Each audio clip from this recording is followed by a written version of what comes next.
Hi everyone. This video is to um, introduce and give background to week 5 of the course on consciousness and its evolution. And this week we're going into something like they say in Monty Python, and now for something completely different. It's a little bit like that in what we're going into this week, because we're going into views that emerge from the Edgar Cayce readings on consciousness and its evolution. And I wanted to say a few words of background to this by looking back at what we've already done and trying to sort of summarize it in a particular kind of way so that this progression will make sense. So we started in the realm of science, and then moved on to sort of what you might call the fringes of science in looking at the bicameral mind, the sort of split brain. And there we learned that we have kind of two kind of selves, at least, in us, that are represented by the halves of the brain. We could think of that as metaphorical, regardless of whether we conceive of it in terms of brain physiology or not. We do have these two modes of kind of like being, two modes of grasping the world, two modes of knowing that exist within us. And I think if we reflect on this personally, we can see that there are these two modes. And these two modes in particular get used in, most obviously, in our attempts to understand ourselves and the world. So the scientific mode is more what we would call left brain. That is, it's rational, intellectual, analytic. It understands by dividing things up into smaller and smaller entities until you get down to atoms and subatomic particles. And therefore it looks at the world as built up from the bottom, from these small elements into the whole elements, if you see what I mean. And that way of understanding is sort of forcibly abstract, in the way we have to deal with abstract entities and the laws of nature that operate on those abstract entities in order to understand what happens in the world. And this is called in reductionism, actually, in science. So we have two kinds of basic theories that underlie that mode, which is reductionism and determinism, cause and effect, that kind of thing.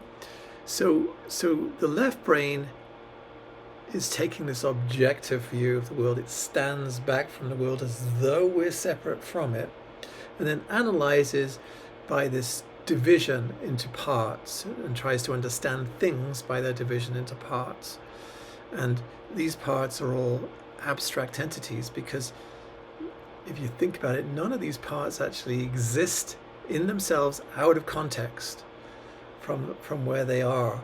They operate differently depending on what context they're in and everything. So it's like this process of analysis into these parts is a kind of fiction in a way, in that we're assuming that one could abstract these parts out of their context. Like the cell in a tree, we could abstract it out of the tree, but once you remove it from the tree, it's no longer operating how it was before. It only exists really as itself in that context of being in a tree.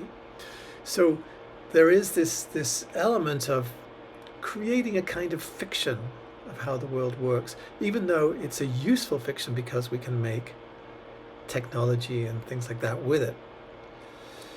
The other mode of knowing is what we're calling intuitive and holistic and direct.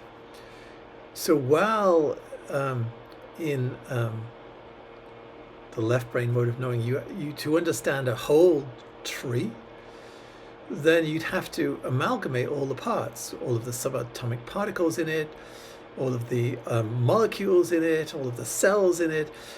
You'd have to add these all back together to put Humpty back together again. And what you find is you can't do it. It can't be done from the bottom up. We don't have that capability. Things in the world are far too complicated, basically. So to understand wholes becomes very different and very difficult.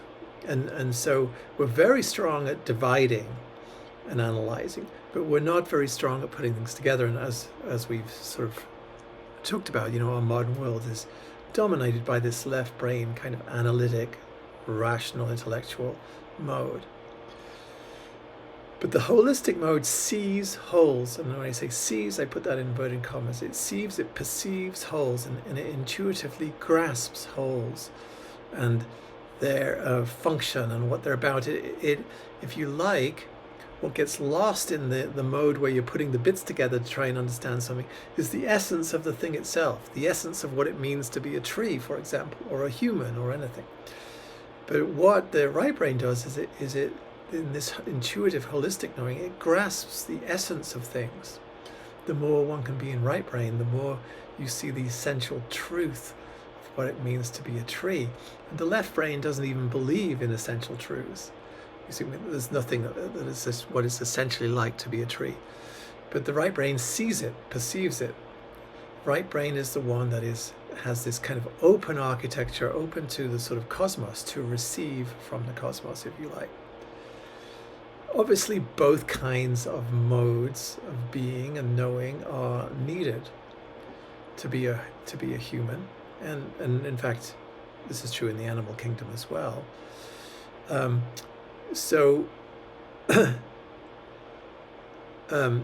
it's true to say that science is dominated by this left brain analytic thinking. Now, the great scientists of the world have always brought in the right brain, the intuitive, the creative, and Einstein was a great example of that. We have his great quote, which, well, a number of quotes. I mean, he says imagination is more important than knowledge. He's talking about this imaginative side of us that we have that we're saying is located more in the right brain, but we could think of it metaphorically too, that we just have these two capabilities. So, and then Einstein said that the intuitive mind is a sacred gift and the rational mind is a faithful servant, but we've forgotten the gift and we've overvalued the servant. So now the servant has become the master, and things are backwards. Einstein really believed in the capabilities of the intuitive mind, and that's really how he worked. So we started out then essentially more predominantly in the left brain, and that proceeds through to the study of the split brain, the bicameral mind, and Ian McGilchrist as well, and on to Ken Wilber. All of those, I'm going to say, are dominantly left brain. We're up to this moment in time we are now. We've been really not entirely of course you can't ever leave the right brain behind, but we're in a more dominated left brain mode. And what has changed though over our progression is what is considered data, what is considered evidence. You see what I mean? It's the most limited at the beginning in week 1 in science. What we consider data there is particular kind, objective, measurable, these kinds of data. That's what we've allowed in the scientific mode. And then we progressed to the two split, the week on the two minds.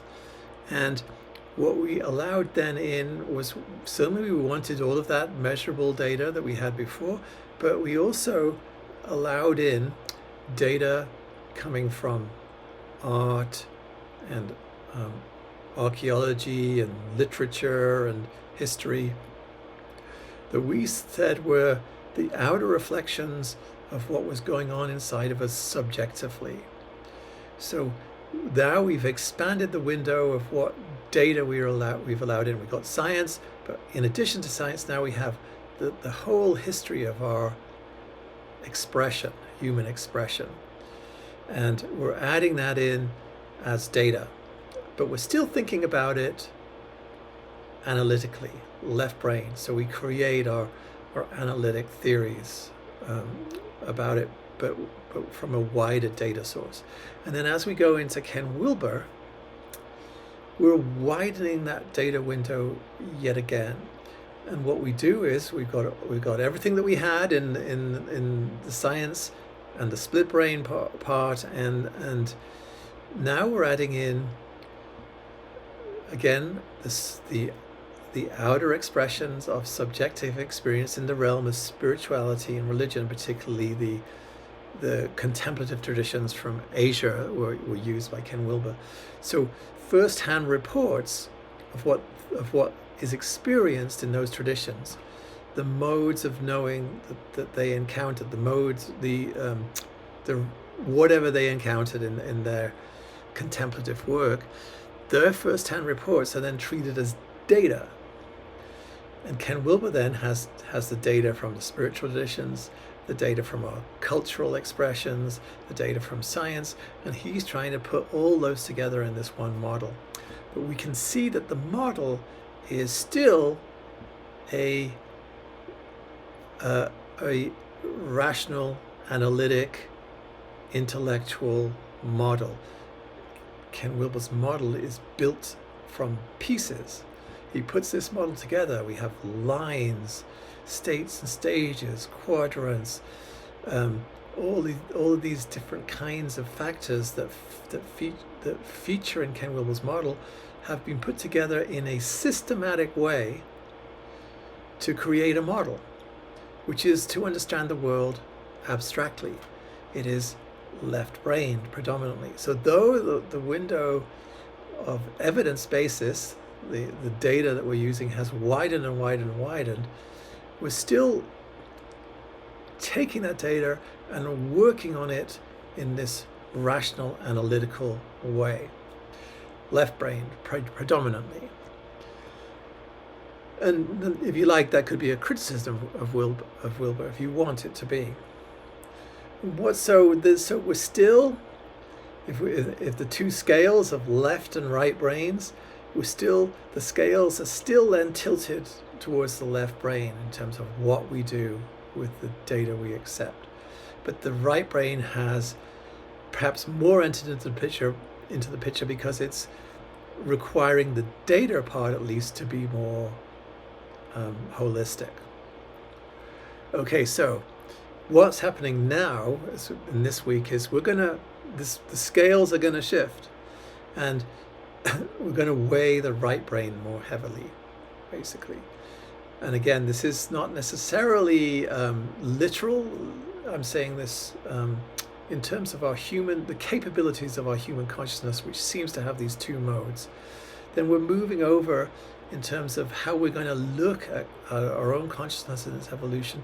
We're moving over into a more, where the right brain is more allowed to be more dominant. Okay, so this marks a kind of shift in the middle of this course, which is an important shift. So here in Casey, we're going to look at a mode of knowing that you'd have to say is entirely intuitive, and you might call it spiritual in nature. And that Edgar Casey, he said that what he was doing in his trances was he was accessing the Akashic records, which are described in the Mentor's Notes in this week's Mentor's Notes, the Akashic record. And so that's something he would go into a trance state. He would sort of open his mind, his faculties, and then experience in another kind of dimension the information that was contained in the Akashic records.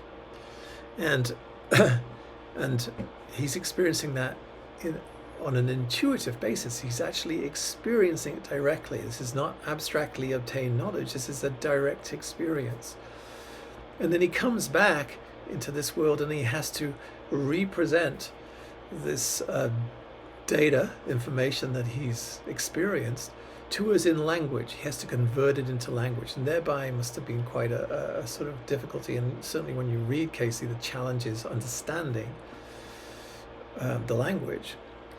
So, so this is already an entirely different mode of knowing. It's holistic.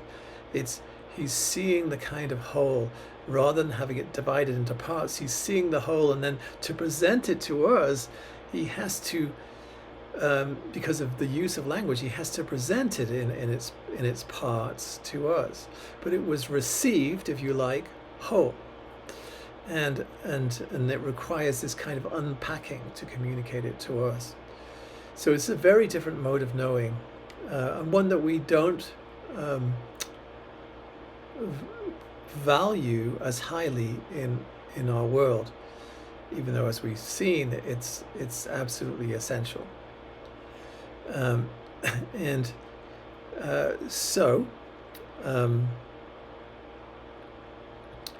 That's the shift that we're going into this week, and we'll see that it produces some interestingly new ways of looking at things, and the language used is very different than what we've been using, and it's going to seem a lot more kind of sort of far out in a way, because it's coming from an entirely different mode of knowing and being, but yet nevertheless it's a mode of knowing and being that we humans have this capability for. It's a part of our consciousness, and some would say perhaps even the more important part of our consciousness, so that this gathering of data in this way, information in this way, is in a way more fundamental than what we learn from the left, because it's direct. It's involved a direct knowing. So we're going to see what that produces for us, and we'll see what we think of it. But as we progress through the course now, this right-brained element is going to be weighed a little more heavily than the left as we proceed forward. So we've gone through this important sort of shift in how we're knowing. Now, of course, left brain is going to be needed. Both sides are needed, and ideally they would work together. But what is the ideal relationship between the two minds? Most of the people that we're studying from the rest of this course would say, well, the right brain has to lead, it has to take the lead, or this mode of knowing that we're identifying by the right brain needs to be take the lead, and then we use the left brain to work on what we learn from the right brain, to pass it out, to understand its details more deeply.